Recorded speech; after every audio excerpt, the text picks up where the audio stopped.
Hello everyone, I'm Walt Schoenborn, Director of Digital Media here at scienceboard.net, coming to you live from ISCT 2022. And I'm here with Bob Newman, Chief Science Officer at FujiFilm Irvine Scientific. Bob, thanks for joining us today. Yeah, it's great to be here. Thanks, Walt. Yep. And first of all, I wanted to obviously get your thoughts on the meeting so far. How have things been going for you and FujiFilm Irvine Scientific here at ISCT? Yeah, so things have been going great. You know, it's one of the things coming out of COVID is just the ability to come back now and have some face-to-face interactions with our customers and collaborators, and so that's been fantastic. This is probably the third conference that I've been on since coming out of the quarantine type of a situation, you know. So it's been great, and you know, the cell therapy industry in particular, it's a little bit smaller and growing, and so these types of critical conversations are just so important. So it's great to be here. I think mainly for those reasons. There's been good talks, the content's been great, but I think just that, you know, interaction with other customers and colleagues has been the most valuable. Yeah, I mean, we've had the good fortune of being able to sit down with some of the chairs, both newly appointed as well as some previous chairs from ISCT. And you know, this meeting hasn't been live since 2019 when it was in Melbourne, Australia, and so the last 2 years have been virtual. So I think everyone's very grateful to be out and about and being able to kind of knock through the Zoom screen wall and be able to see each other. So I wanted to ask you, you know, personally, from you know, what essentially brought you as a scientist into the cell therapy industry? Yeah, so I had gone to Georgetown for my PhD schooling and graduated with a degree in biochemistry and molecular bio. And one of the projects that I had worked on, or my main project, had to do with these transitions of cell states between epithelial and mesenchymal states. And so very much interested in the cell biology aspect. And I ended up getting a job up in Baltimore, Maryland, and at a company that was developing cell therapies for very rare indications. And so it was mesenchymal stromal cell therapies for graft versus host disease. And when I saw some of the case studies where we had treated patients in particular, there was that I remember, one was a baby about 1 year old who had a disease called malignant osteopetrosis, which is a life-threatening indication. And this baby received a cord blood transplant, and there was a mismatch, essentially. And so ended up developing a very significant case of graft versus host disease, life-threatening case. And so that, to me, our ability to actually treat that patient, see the results of the therapy, in addition to some other case studies, was really something that resonated with me about the cell therapy industry. So I just think that the impactfulness of it, the ability to potentially cure different types of diseases and cancer and immune disorders is really what drew me into cell therapy. So in kind of speaking more to that, I mean, obviously we see the benefits and potential benefits of cell therapy and the advancements that Irvine Scientific is making in that regard. What are you looking at in terms of some of the challenges that the industry as a whole is facing right now? Yeah, so one of the challenges that it's facing, which is a significant challenge, but it's also very addressable, is scale up of manufacturing. So we see, I mean, this conference in particular has a lot of clinical focus, and we see the progress that's being made and the efficacy of these types of drugs. So now it's transitioning more into, okay, how can we do this at on a consistent basis and end up with the same product every time we run a manufacturing process?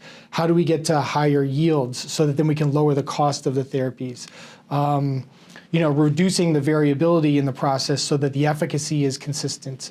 These types of things. So that scale up, when you go through that process, and we work at FujiFilm Irvine Scientific, we work in this area quite a bit.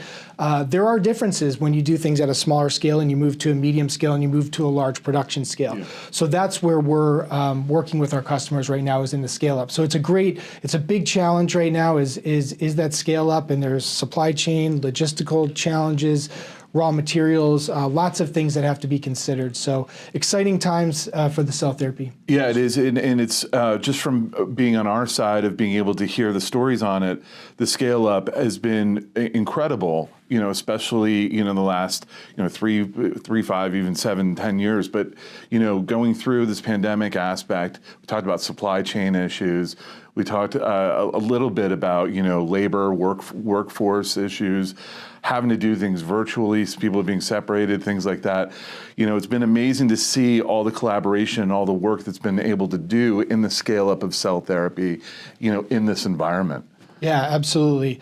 There's a lot of people, when we went through the initial impact of COVID and people were starting to go and work remotely, one of the things that we did from a research and development standpoint is it's in a manufacturing standpoint and quality is we did bring people back safely very quickly because of the criticality of the supply of those materials and continuing to do the research and the ability to provide our customers with those materials that they need to develop these life-saving therapies. Yeah, I mean, it's you're literally talking about survivability. So there really isn't.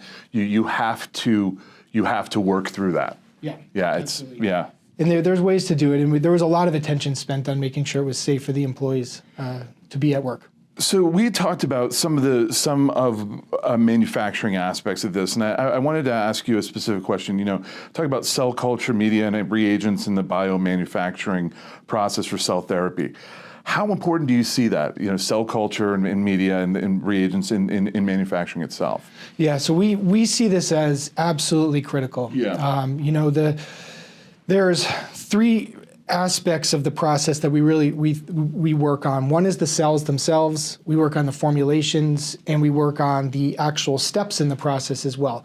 All these 3 elements together, none of them can be neglected when we're talking about the scale-up aspect because there's such an interplay and a synergy between the formulations themselves, the ability to provide nutrients to the cells, make sure that the cells are pushed down the right pathways so that they have the right quality characteristics and the phenotype. So the environment itself is what makes the end product what it is. Right. Not just necessarily the cell type itself, but everything that goes along with that process ends up impacting the cell. So that's why the criticality of these materials is so important. We put a lot of effort into understanding the science of that cell culture environment, and then also other aspects of the workflow where you take cells at different points and you might have to freeze them down. Mm-hmm. So having very strong cryopreservation reagents as well. So we do stress this very much with our customers, and we see impacts. Different bioreactor systems,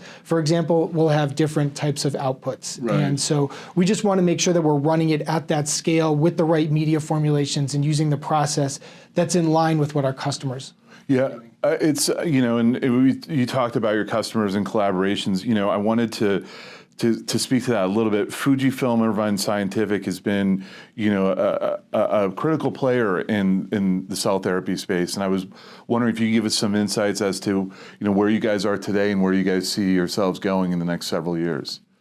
Okay, yeah. So right now the core business at FujiFilm Irvine Scientific is media and reagents. So we've been expanding our manufacturing footprint. We now have a global presence. We opened a new manufacturing plant in Tilburg, the Netherlands. We have another manufacturing plant that's in Toda, Japan, as well as at our headquarters in Santa Ana, California. So having that larger footprint for manufacturing, we have seen just an absolute huge need from customers across cell therapy and bioproduction for larger batches of media and consistent media and on-time media. So that's really where we've invested a lot of money is in expanding that ability to supply our customers with product. On the research and development side, a great thing about Fujifilm is they have a tagline called value through innovation, right? So the innovation aspect is huge with us as well. We've been hiring a lot of people recently, lots of different skill sets, focusing on formulation chemistry, cell biology, molecular biology, and really building an innovation engine to supply the next generation of of media formulations. So that's just even one aspect of Fujifilm too, right, within Irvine Scientific, because there's other. Yeah, and I was going to speak to that. Fujifilm has definitely made a dedication and a commitment to the life sciences sector as a whole, and it's been pretty impressive to see over the last several years. But I wanted to thank you very much for your time. I know how busy you are at this conference and generally in overall, and I know that you've got a lot of things to go to. But I wanted to thank Bob Newman once again, Chief Science Officer at Fujifilm Irvine Scientific, and Bob, thank you again for your time. Really Thanks, appreciate Bob. it. Appreciate it. Thank you. Thanks.